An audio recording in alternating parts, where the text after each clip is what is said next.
Massachusetts cities and towns, they're sitting on tens of millions of dollars in opioid settlement funds. And now there's a call for action from Beacon Hill. 5 Investigates' Mike Beaudet is continuing to follow the money as overdose deaths, Mike, reach an all-time high. That's right, Maria. It's been almost 2 years since opioid settlement funds from drug manufacturers, distributors, and retailers started flowing into Massachusetts. But many communities are moving slowly, spending the money, and now a state lawmaker is calling them out, saying the overdose crisis is urgent and demands immediate action. The vast majority of that money has not been spent. Yeah. Are you concerned? I am.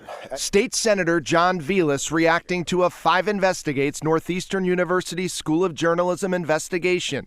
We discovered most cities and towns have allocated little, if any, of the opioid settlement money so far.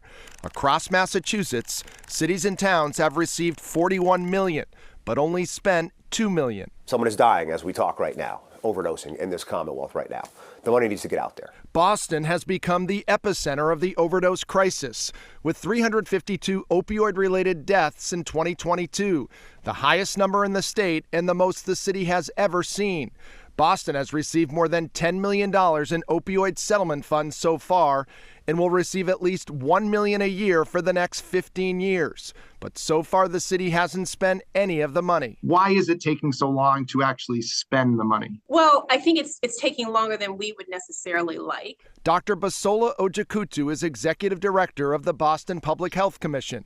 The commission spent months gathering input from hundreds of people in the community about how to spend the money, which she says wasn't always easy. Last month, the city announced it would create a $250,000 fund for families who've lost loved ones to overdose. It's also earmarking $1 million for community organizations. The city plans to start dispersing the money this summer. It really is about creating new programming that will change the system of care for people living with substance use disorder. Dr. Jesse Gaeta is with the Boston Healthcare for the Homeless program, which has weighed in on how the city should spend its share of the opioid settlement funds.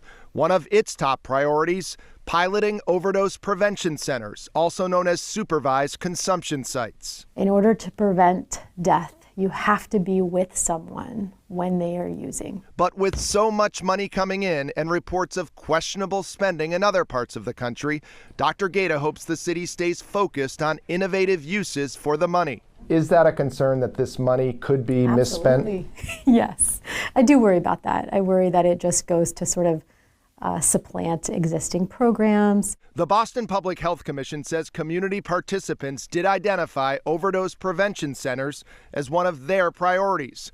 But right now, there are no specific plans to pilot them. When do you want communities to be spending this money? Yesterday. Senator Velas says there had been some confusion among communities regarding how they could access the money, but that issue has now been resolved, so cities and towns have no excuses for not spending the money. We'll continue to monitor the situation to see if and how it's being used. Mike Beaudet, 5 Investigates.